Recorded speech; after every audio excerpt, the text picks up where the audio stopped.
तो आज की वीडियो में हम पढ़ेंगे केमिस्ट्री में मैटर यानी कि पदार्थ, जिसे हम लोग अंग्रेजी में मैटर कहते हैं और हिंदी में पदार्थ कहते हैं।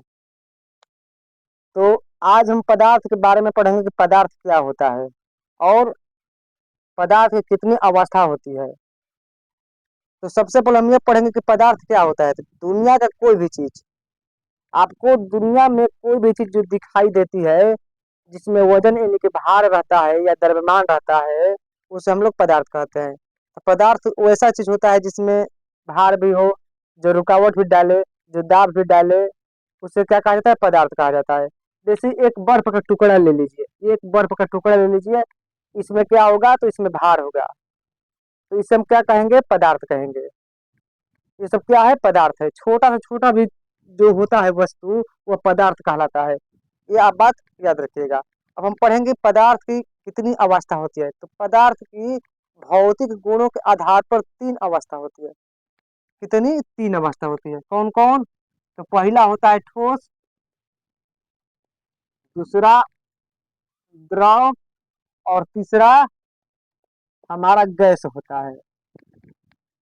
तो जो ठोस होता है, इसका आयतन और आकार दोनों निश्चित होते हैं, क्योंकि इसे किसी भी बर्तन में आप रखिएगा तो अपना आकार या आकृति नहीं बदलते हैं, उसी के आकार के होते हैं, और इसे हम लोग तराजू पर तौल सकते हैं, क्योंकि इसका आयतन और आकार दोनों निश्चित हुआ।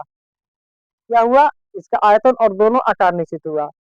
अगर हम किसी भी बर्तन में इसको रखते हैं तो अपना जो आकार होता है उसे नहीं खोता है, अपने आकार में ही रहता है। इसका क्या हुआ? आकार निश्चित हुआ। आयतन भी इसका क्या होता है? निश्चित होता है। जितना किलो अगर हम खरीदेंगे उतना ही किलो रहेगा, इसमें कोई परिवर्तन नहीं होगा। 5 किलो खरीदे तो 4 किलो नहीं हो जाएगा, 5 ही किलो रहेगा। तो हम बात करेंगे द्रव के बारे में। जो द्रव होता है, इसका आयतन जो होता है वह निश्चित होता है, लेकिन आकार इसका अनिश्चित होता है, क्योंकि हम इसे अगर बाल्टी में रखेंगे तो यह बाल्टी का आकार का हो जाएगा, अगर हम इसे जग में रखेंगे तो जग का आकार का हो जाएगा, अगर इसे हम लोटा में रखेंगे तो यह लोटा का आकार का हो जाएगा। यानी कि अपना आकार हमेशा बदलता रहता है, जिस बर्तन में जाता है उसी का आकार का यह हो जाता है। तो इसका क्या हुआ? आकार अनिश्चित हुआ। लेकिन जो जितना हम अगर 1 लीटर दूध हम लेकर आए हैं, घर पर नापेंगे तो हमारे दूध में 1 लीटर होगा, आधा लीटर नहीं होगा। तो इसलिए इसका आयतन जो हुआ क्या हुआ? निश्चित हुआ, लेकिन आकार इसका अनिश्चित हुआ। अब हम बात करेंगे गैस के बारे में। तो गैस जो होता है, गैस का न तो आयतन निश्चित होता है, न ही इसका आकार निश्चित होता है। तो अगर हम सिलेंडर सिलेंडर जो होता है गैस भरने वाला, उसमें अगर रखेंगे तो वो उस आकार का हो जाएगा। अगर गुब्बारे में से भरेंगे तो गुब्बारा का आकार का हो जाएगा। तो इसका आयतन जो इसका आकार हुआ क्या हुआ? अनिश्चित हुआ।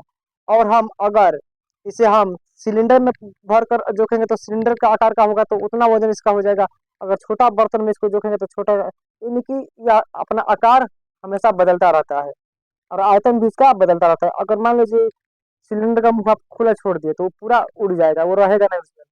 तो इसका आयतन क्या हुआ और आकार क्या हुआ? दोनों अनिश्चित हुआ। तो हम बात करेंगे कि ठोस का जो आयतन और आकार होता है, आयतन तथा आकार, ये दोनों निश्चित क्यों होते हैं? प्रश्न यहाँ पूछता है कि ठोस का आयतन और आकार दोनों निश्चित क्यों होते हैं। तो इसके पीछे यह कारण होता है कि ठोस में जो अणु होते हैं वह काफी नजदीक होते हैं। ठोस के अणु क्या होते हैं? काफी नजदीक होते हैं। मान लीजिए यह एक हो गया ठोस वस्तु, इसमें अणु जो होंगे काफी करीब करीब होंगे, लेकिन नजदीक नजदीक होंगे, इसमें दूर दूर होने का सवाल ही नहीं है। इसलिए क्या होता है कि इसका आयतन और आकार दोनों निश्चित होता है, यानी कि एक दूसरे से ये बंधे रहते हैं। ये अणु एक दूसरे से क्या होते हैं? जुड़े रहते हैं, बंधे रहते हैं। तो क्या होता है? इसका आयतन निश्चित हो जाता है। अब मान लीजिए यह एक लोहा का टुकड़ा है, लोहा का टुकड़ा, और एक मान लीजिए ईंट का टुकड़ा हो गया, इसमें भी क्या है? अणु भरे हुए हैं। लेकिन इन दोनों में मजबूत कौन होगा? आपसे कोई पूछेगा कि इन दोनों में मजबूत कौन होगा, तो आप झट से बोलेगा कि लोहा का जो टुकड़ा है मजबूत होगा और ये वाला जो होगा कमजोर होगा। आखिर यह क्यों होता है? तो जो इसके अणु होते हैं यह मजबूती से बंधे होते हैं और इसके जो अणु होते हैं उतने मजबूती से नहीं बंधे होते हैं, ये टूट जाते हैं। अगर ईंट को हम पटकेंगे तो इसके अणु क्या होते हैं, टूट जाते हैं। और जैसे ही अणु टूटते हैं तो ईंट हमारा जो होता है दो भागों में या तीन भागों में या चार भागों में बट जाता है। लेकिन अगर इसको हम पटकते हैं तो यह हमारा जो होता है टूटता नहीं है, यहाँ पर कंपन होती है। सभी अणुओं में क्या होती है, कंपन होती है। आप इसको पटक कर देखिएगा या इस पर कुछ चीज पीट कर देखिएगा, इसमें क्या होगा, कंपन होगा। लेकिन यह टूटेगा नहीं। क्या होगा, इसमें कंपन होगा, झन देना बाजेगा, लेकिन यह टूटेगा नहीं। लेकिन यह हमारा क्या होता है, टूट जाता है, क्योंकि इसके अणु कंपन उतना नहीं करते हैं, इसके अणु कंपन करते हैं। यानी कि इसके अणु काफी मजबूती से बंधे रहते हैं।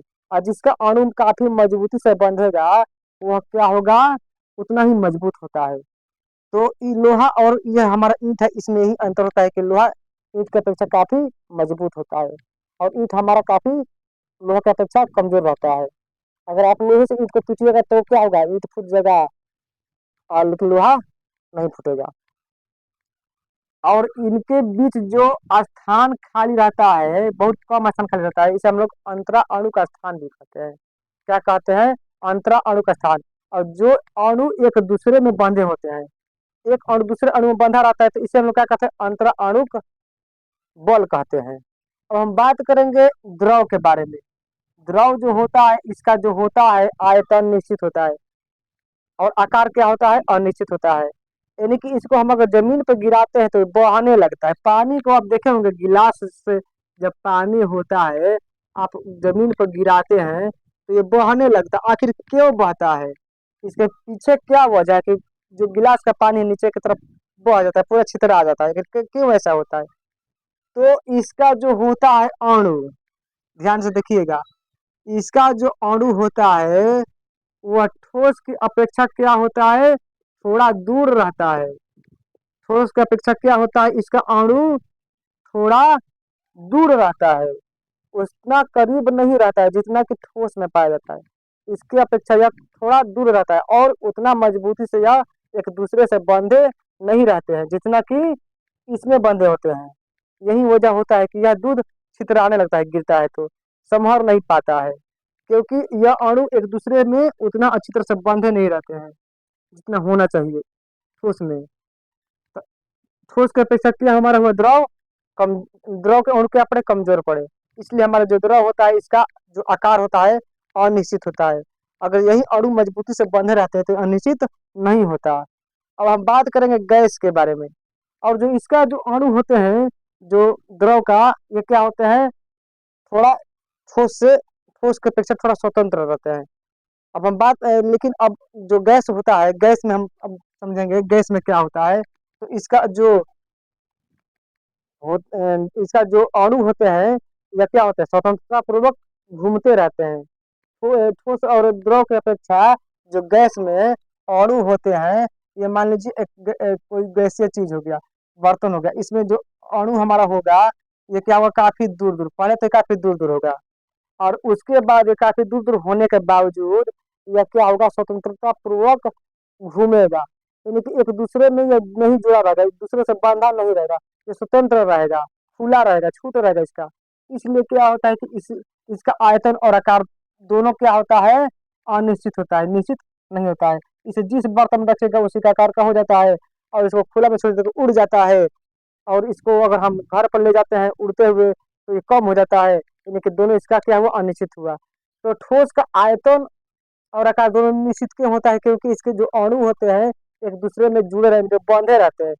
लेकिन द्रव में क्या होता है कि थोड़ा कमजोर पड़ जाते हैं, इसलिए द्रव का जो आकार होता है अनिश्चित हो जाता है।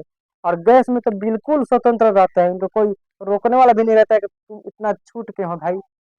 यही कारण है कि ठोस, द्रव, गैस। ठोस का आयतन और आकार दोनों निश्चित होता है। द्रव का जो होता है आयतन निश्चित परंतु आकार अनिश्चित होता है, और गैस का दोनों अनिश्चित होता है।